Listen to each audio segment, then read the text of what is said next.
I want to pick up a comment which has been left here by Puta IT4YG, and it's quite a brilliant summary. Truss argued with Lavrov because she thought Rostov and Voronezh were in Ukraine and wasn't pleased when her own attendant ambassador had to correct her. If you're going to condemn foreign leadership for massing for aggression against a neighbour, it rather helps if you don't accuse them of threatening to invade their own territory. At the very least, you can't expect to be taken seriously. She was renowned by the civil service in general and the Foreign Office in particular for never more than skimming her briefs. Like Johnson, she seemed to believe that she's innately brilliant. And I gather that on this occasion she was too busy trying to seem Thatcherly tough and styling herself for a photo op in Red Square, complete with shapka, the furry hat, to bother with much detail. Ridiculous little woman. The OBR, Treasury, Bank of England and sovereign bond markets were later of the same opinion when she blithely applied her brilliance to economics. Putin and Lavrov's version of regional history is outrageously cynical and distorted, but Truss's grasp was genuinely worthy of the scorn it received. All glossed over, though, and shortly afterwards it was blue-brinced into number 10. Absolutely. The real problem was that it wasn't taken seriously. And Liz Truss demonstrated how inadequate she was. But it wasn't just her inadequacy, it was the inadequacy of the system under Johnson, and then under her, and then under Rishi Sunak, and now under Starmer. It's about a system underpinned by a civil service that doesn't seem to do its due diligence, and ministers that don't seem to think that it's necessary. And this is a criticism of the system. It's not a criticism of the right or the left or whichever individual is concerned. Diplomatic visits are fraught with challenges. But Liz Truss's February 2022 meeting with the Foreign Minister Sergei Lavrov stands out for its sheer awkwardness and stupidity. Lavrov, a veteran of global diplomacy, described the meeting as a conversation between the mute and the deaf. It wasn't merely a clash of ideology, it was a series of unforced errors that exposed gaps in preparation and geography.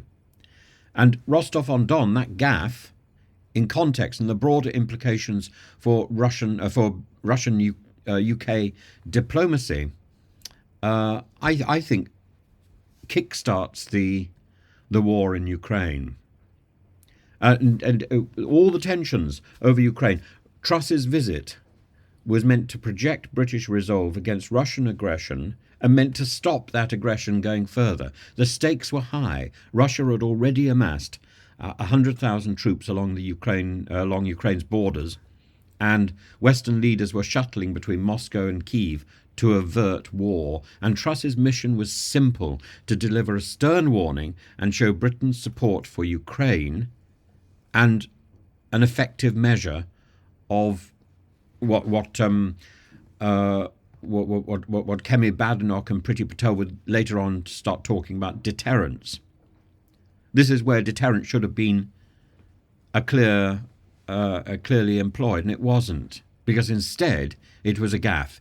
It was delivered as an absurdity. Lavrov, testing Truss's grasp of geography, asked if the UK recognised Russia's sovereignty over Rostov and Voronezh, and Truss, seemingly thinking that these regions were contested Ukrainian territories, replied that Britain would never recognise them as Russian.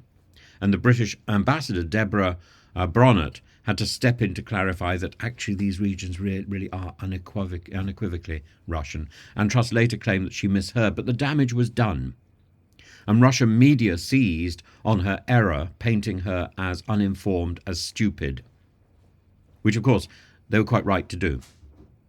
Days earlier, she'd spoken of sending aid to Baltic allies across the Black Sea. Again, geography intervened. The two seas are over 700 miles apart, and Russia's foreign ministry spokesperson, Maria Zakharova, mocked her stupidity and her ignorance, amplifying the narrative of British incompetence.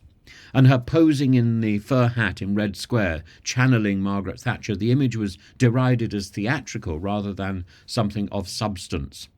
And Truss's warnings of sanctions were undermined again by the lack of specifics and the delayed action, making her rhetoric seem empty. Lavrov's acerbic commentary stole the headlines. Our detailed explanations fell on unprepared ground. He dismissed Truss's prepared statements as slogans implying a lack of engagement or a lack of understanding. The phrase mute and deaf captured the futility of the dialogue, framing it as an exercise in posturing rather than problem solving. In diplomacy, precision is power, and Truss's errors, which should have shown up, why she should never have been given the keys to number 10, gave Russia ammunition to undermine the West's narrative. Her performance was contrasted with Emmanuel Macron's carefully managed dialogue with Putin, making the UK look amateurish. And already the implications for the UK-British, for the UK-Russian relationship were already at a historical low. The relations were then strained further, and Peskov, Putin's spokesman, later remarked that it was hard to imagine anything worse than Truss leading British diplomacy. And he was right, absolutely right. Effective diplomacy requires knowledge, flexibility, the ability to respond to unexpected challenges, and Truss's rigid approach highlighted the importance of preparation and her lack of it. And the Russian media compared her gaffes to Margaret Thatcher's Iron Lady persona, but with the ironic twist: the steel seemed less tempered. The Iron Lady image was of Liz Truss as rigid and unprepared. Zakharova quipped, "The world needs saving from Anglo-Saxon stupidity," a line that became a rallying cry for Russian propaganda. Truss's Moscow misstep was more than a personal embarrassment. It was a reflection of the complexities of modern diplomacy, and it became a sort of flag of stupidity as tensions escalated into war. These gaffes reminded us of the stakes in international relations, the critical role of expertise and nuance, and the serious damage done by Liz Truss herself. While history may judge Truss harshly for her inadequacy, for her failure at geography, for her lack of preparation, for the famous demand to her civil servants that they put information on one side of A4, it underscores the broader challenges of representing the nation on a world stage with the right person. And perhaps the lesson is simple: before taking a hard line, it's wise to first check the map.